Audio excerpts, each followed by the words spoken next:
Known story, but there's a vicious band of guerrilla soldiers that has ravaged the countryside of East Africa for 2 decades, led by a young guy named Joseph Kony. They call themselves the Lord's Resistance Army, and they've wiped out entire villages, torturing and killing. They've also kidnapped children, turned them into soldiers. These children are victims of one of the most brutal terrorist groups in the world, the Lord's Resistance Army, led by this man, Joseph Kony. They have terrorized the people of Sudan, Uganda, and Congo, raping, murdering, mutilating, and abducting innocents. These women were maimed for life when the LRA took them captive, but it wasn't an LRA soldier who dismembered them. Florence was forced to cut off her mother-in-law, Feliciana's hand, with an axe.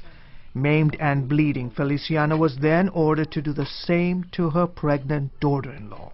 An LRA soldier stood behind me with a gun, and he said, "If you do not cut the hand of this one, I'm going to shoot you." It was hard, but I had no other choice.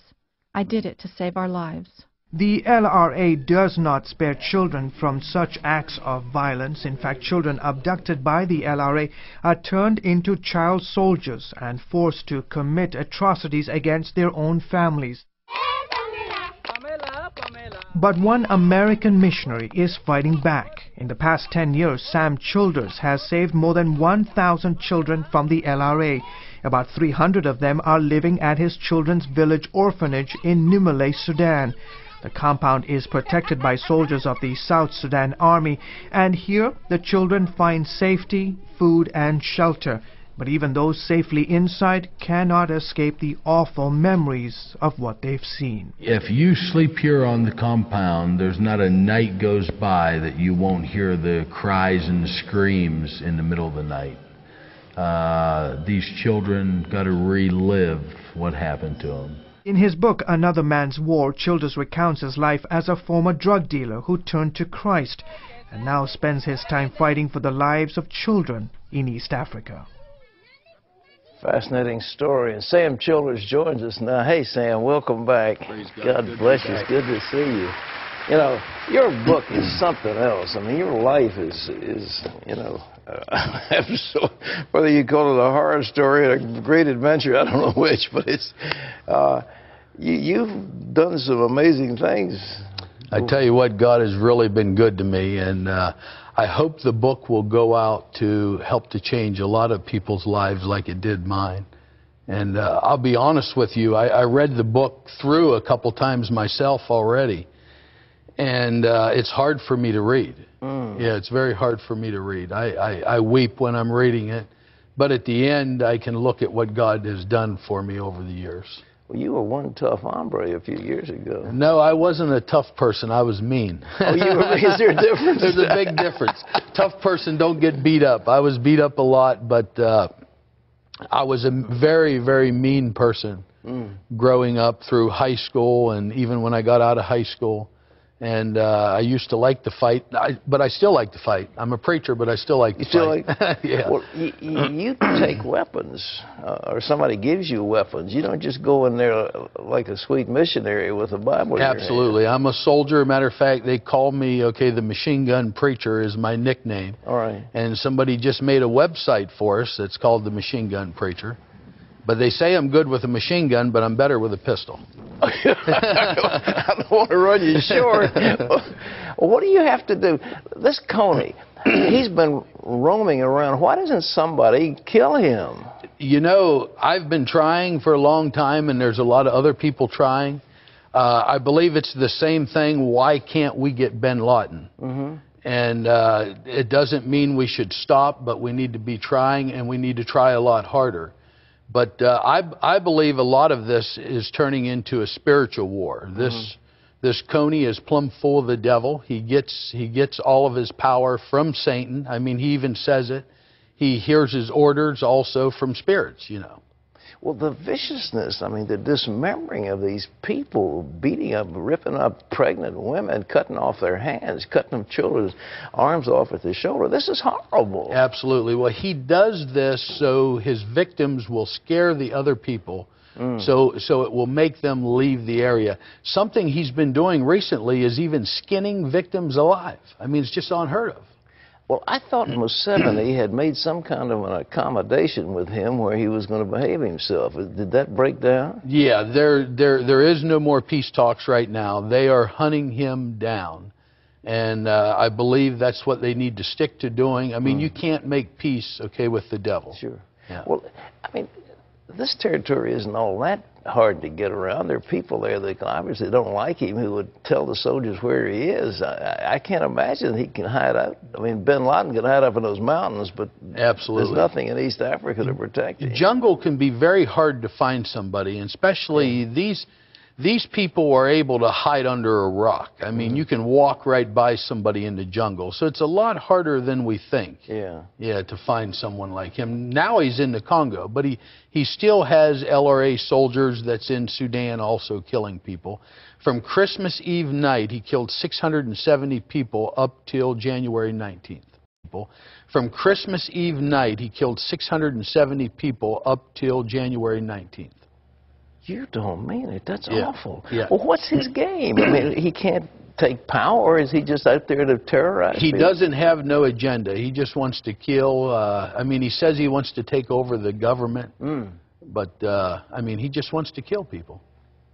Well, now, you have gone in the midst of that and rescued these children. How do you get them? We get them, I'll go into villages after they have already raided them, and we'll find these children hiding out in the bush. I've been in ambushes, I've been in battles. I mean, so I get them all different ways. I mean, yeah, I mean, it's nothing to go into the jungle and find children that are living by themselves. That is the age of 6 years old, 7 years old, just living. Well, you said that in the orphanage they scream at night because of the terror. I tell you what, since over the last couple of years, I put a playground in the orphanage. And it's really done amazing things for these children. So now you're hearing during the day some laughter and everything. So it's not near as bad as it was. So this has been a lot of help for these children that's been shot and arms cut off, legs cut off. So they're doing really good now. Well, do they have any families? Do you bring them together with parents, or they're all orphans? Out of the 1,000 children that I have rescued, we have 268 that we've found to be orphans with no family. And all the rest of them, I've found somewhere family members, whether it be uncles or aunts or brothers or sisters that they could live with. How long does it take you to kind of retrain them to get them back into a normal type of You know, usually a couple weeks, I believe that God will really do an impact on them. But what happened to these children is something they're going to have to deal with for the rest of their life. You go back in there, you risk your life, obviously. You're not just going to have a walk up a dirt road. Yeah, well, like I've always said, I don't have a problem with dying. Sometimes I have more of a problem with living. You know, so yeah, dying's something you only got to do one time. And I mean, if you see these children's faces, I believe anyone would do the work that I do. Well, you wake up sobbing yourself, don't you? Yeah. The cries. Yeah. Well, you see what's happening there, then you see what the Janjaweed is doing down in southern Sudan. It's Absolutely. I've fought the Janjaweed also. You have? Yep, and I'm going to keep fighting them. And when you say fighting, I mean, you're talking about machine guns and weapons? Absolutely. I mean, once the LRA is taken care of in South Sudan, I'm going into Darfur. I've already been in that region. I'm going in, not refugee camps, but I'm going in to fight. Well, who gives you the weapons? I mean, these other organizations? No, I get them from the government there. I mean, I'm a soldier. I'm a soldier. I'm a member of the movement of the SPLA. The SPLA is some unbelievable Christian fighting soldiers that believe in freedom. I mean, they're fighting for freedom, the same thing that we fought for, our ancestors fought for here in our own country. Speaking of our ancestors, does our government get it, what you're saying, you know? You know, I don't know. I've been having a lot of government people get a hold of me lately, and but I know I call myself a freedom fighter. Even my truck that's sitting outside says on the back of it, freedom fighter, and I fight for freedom. I mean, I'm not going to try to talk somebody into serving the God that I serve. But I can tell you one thing, He wants us to come to Him on our own, free, you know. But there's a lot of other gods you're forced to serve, but Jesus Christ, He wants us to lift the yoke of oppression. That's what you're talking about. Absolutely, absolutely. How do you get your money? What keeps you going? Churches, even though I'm good with a gun, I'm still good with the Bible, and I can preach pretty good, some people tell me. I bet you So can. I'm out on the road preaching all the time, and God has really blessed me. Our book, all the proceeds from the book, I've signed everything over to the nonprofit, so I don't get any of that money. What's it called? What's the nonprofit called? Our nonprofit is called Angels of East Africa. Angels of East Africa. Angels of East Africa. And I've just recently made a deal with some people in Hollywood. They will be making a motion picture on this movie, or excuse me, on the book. You literally gave up everything, didn't you? You had a construction business. You gave it all up. You know, I almost lost everything in my life 4.5 years ago. Almost lost everything. My home, my truck, everything was coming down to losing it. And I never stopped. And everybody said, Sam, stop, go back to construction. And I cried, and I said, you don't understand. God told me to go, but He didn't tell me to stop. And I would have never dreamed that a book was going to come out of this. I would have never dreamed a movie. I would have never dreamed any of this. But God has really been good. Well, I tell you, there's some passages in here of Sam's early life that'll really curl your hair. I mean, this guy was something else. Sam, how can people help you? I know they want to do it. People can get on our website, machinegunpreacher.org. Is that what it's called? Yeah, we have a new website, machinegunpreacher.org. Okay. So get on our website. You can even call our office. You can go to Barnes & Noble's, Borders, almost all of your bookstores you can go to. If they don't have the book, they can get it to you, I'd say, within a few days. Another Man's War. Folks, this is a fascinating book. I get a lot of books to read, but this is just wonderful. I mean, it really will rivet your attention. This guy's, I don't know, Indiana Jones and someone else all wrapped up together, but and David Livingston all in one. But I got to give God all the credit. I mean, because when you hear the stories in there, there's no possible way that I could be alive here today sitting if God did not keep me alive. I mean, there's just no way. I want to ask people to pray for Sam. He's an incredible guy, but the terror that's being vented on these people, it's Satan. Satan hates human beings, and unfortunately, those who serve him have got to be taken out of the way somehow or other. I mean, he kills, and somehow along the way, somebody's got to imprison him or kill him or do whatever. This Coney is just a monster. And Sam, I wish you the best. You know, good hunting, brother. Hey, God bless you. Thank you very much. God bless you.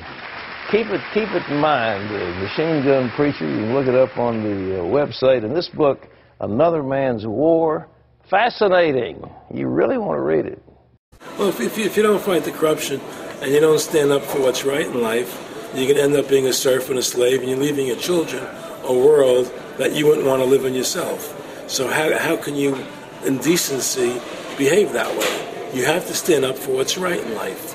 And unless you do that, you're nothing. Simply for truth and against error. If my mother teaches something that is right or wrong, I say, yeah, that's right, that's wrong. Allah told Muhammad that all those who opposed his message should be killed, or they should be nailed to a tree with their hands and legs should be cut off. The Quran teaches when you meet or fight those who disbelieve, strike at their necks till when you have killed and wounded many of them. You're supposed to kill the heretics if they don't believe in the Quran and Allah. The third surah, verse 105 and 106 says, in the great and final day of redemption, only white faces will be saved, all blackened faces will be condemned. This is what they teach, okay? They say, men, marry as many women as you like, 1, 2, 3, or 4. Under Islam, you can have up to 4 wives at a time, and if you want to have temporary marriages, you can get married for 15 minutes. That's pornography is what it is, okay? It's perverted. Look, I'm not anti-Muslim for the people. I'm anti what they teach. I'm for truth. I'm against error. Even if it's my own mother. If she's 99% right and 1% wrong, I'll praise her for the 99 and say, Mom, you're wrong on the 1.